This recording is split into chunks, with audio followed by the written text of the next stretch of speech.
একদিন সন্ধ্যাবেলায় বাসায় ফিরে চেয়ারে বসলাম, আর উঠতে পারলাম না। কোনো কান্না নেই, কোনো রাগ নেই, শুধু শূন্যতা। সেদিন বুঝলাম আমি সবাইকে হ্যাঁ বলতে বলতে নিজেকে না বলে দিচ্ছিলাম প্রতিদিন।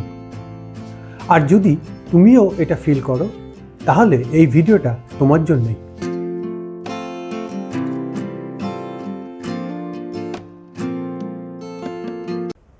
আচ্ছা, একটা কথা জিজ্ঞেস করি, তুমি কি কখনো হ্যাঁ বলেছ, অথচ ভেতরে ভেতরে পুরো মনটা চিৎকার করছিল না? হয়তো কোনো প্ল্যান ছিল, কোনো ফেভার ছিল, কোনো কাজ ছিল যেটা তুমি চাওনি, কিন্তু করেছিলে কারণ না বলতে ভয় পেয়েছিলে। আমিও সেরকমই ছিলাম। প্রতিটা হ্যাঁর পেছনে আমার একটু একটু করে নিজেকে হারাচ্ছিলাম। এটা বুঝতে আমার অনেক বছর লেগে গেছে। আজকের ভিডিওতে আমি তোমাকে সেই গল্পটাই বলবো। এটা প্রোডাক্টিভিটি টিপস না, এটা আমার একটা সত্যিকারের অভিজ্ঞতা। আমার জীবনে একটা সময় ছিল, মানুষ আমাকে দেখলেই বলতো, ওরে তুই না থাকলে কি হতো রে। এবং আমি সেটা শুনে খুশি হতাম। সত্যি বলছি, মনে হতো আমি দরকারি মানুষ, আমি ইম্পর্ট্যান্ট। বন্ধু ডাকলে যাই, রাত 12টায় কেউ কাজ চাইলে করে দিই, ব্যবসায় এক্সট্রা দায়িত্ব নিই, পরিবারের সব সমস্যা আমার কাঁধে তুলে নিই। কিন্তু একদিন সন্ধেবেলায় বাসায় ফিরে চেয়ারে বসলাম, আর উঠতে পারলাম না। শুধু বসেই রইলাম। কোনো কান্না নেই, কোনো রাগ নেই, শুধু শূন্যতা।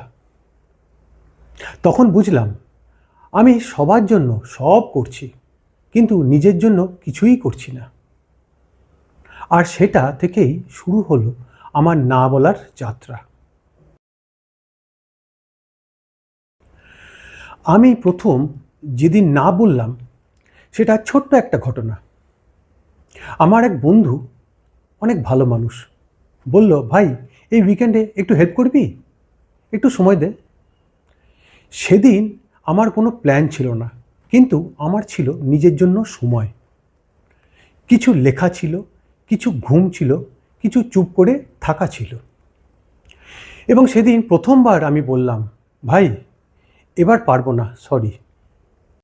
ও রাগ করলো না, ও কষ্ট পেল একটু হয়তো, আমার দুনিয়া ভেঙে পড়ল না, কিন্তু আমার ভেতরে একটা অদ্ভুত অনুভূতি হলো। হালকা, যেন একটা ভার নামলো। আর সেই দিন রাতে ঘুম হলো, অনেক দিন পর সত্যিকারের ঘুম।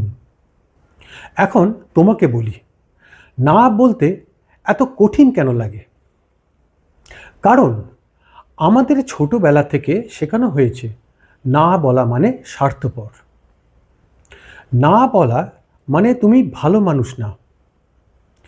বিশেষ করে আমাদের সমাজে পরিবারের কথা, সমাজের কথা, মানুষ কি ভাববে, এই ভয়টা রক্তের মধ্যে ঢুকে গেছে। কিন্তু এখানে একটা প্রশ্ন করি, তুমি যখন বারবার হ্যাঁ বলছো আর ক্লান্ত হয়ে যাচ্ছ, সেই মানুষটা কি তখন সত্যি কারো কাজে আসছে, নাকি শুধু শরীর আছে, মন নেই? না বলা স্বার্থপরতা না, না বলা হলো নিজেকে বাঁচানো, যাতে তুমি অন্যদের জন্য আরো ভালোভাবে থাকতে পারো। না বলা শুরু করার পর আমার জীবনে কি কি বদলেছে? প্রথম, সম্পর্কগুলো সত্যিকার হয়েছে। আগে আমার অনেক বন্ধু ছিল, কিন্তু না বলার পর দেখলাম কেউ কেউ সরে গেল, এবং এটা প্রথমে কষ্ট দিয়েছিল। কিন্তু পরে বুঝলাম, যারা সত্যি আমার হ্যাঁর জন্য কাছে ছিল, তারা আসলে বন্ধু ছিল না, তারা সুবিধার মানুষ ছিল। আর যারা রয়ে গেল, তারা আমার সত্যিকারের মানুষ। দ্বিতীয়, নিজের কাছে মনোযোগ দিতে পারলাম। আগে আমার দিনের বেশিরভাগ সময় যেত অন্যের কাজে। এখন আমার নিজের গোলস আছে, নিজের রুটিন আছে। এই ভিডিওটাই দেখো না, আগে কখনো সময় পেতাম না এটা বানাতে, কারণ সময় ছিল না, সব দিয়ে দিতাম। তৃতীয়, নিজেকে ভালোবাসতে শিখলাম। এটা হয়তো একটু বড় কথা শোনাচ্ছে, কিন্তু সত্যি। প্রতিদিন নিজের জন্য কিছু একটা করা, একটু পড়া, একটু হাঁটা, একটু চুপ করে বসে থাকা, এটা লাক্সারি নয়, এটা নেসেসিটি। এবং সেই সময়টা তখনই আসে যখন তুমি অন্যদের জন্য সব দেওয়া বন্ধ করো। আমি জানি তুমি এখন মনে মনে বলছো, কিন্তু মানুষ কষ্ট পাবে না, পরিবার রাগ করবে না, বন্ধু ভুল বুঝবে না? হ্যাঁ, হয়তো পাবে, হয়তো করবে, হয়তো বুঝবে। তুমি একটা এরোপ্লেন, তোমার নিজের অক্সিজেন মাস্ক আগে পড়তে হবে, তারপর অন্যকে সাহায্য করতে হবে। না বলা মানে সবাইকে ছেড়ে দেওয়া না। না বলা মানে এই মুহূর্তে এটা আমার পক্ষে সম্ভব না, এটা অনেস্ট।